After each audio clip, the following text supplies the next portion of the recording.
So yan guys, nandito tayo sa bus. Haba na ng ating yun. Haba na.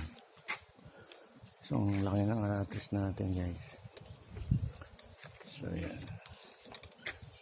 Magapang tayo ng singkamas doon. Taas na yung ating so yan, mahaba na guys. So, kailangan na siyang lumasin. Yan. So, magagamas tayo ngayon.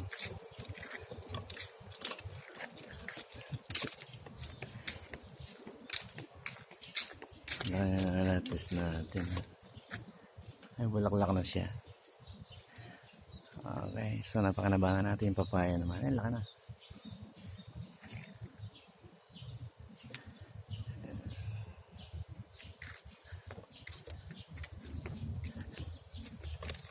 Thank you for watching guys. Big shout out. I love you all my friends.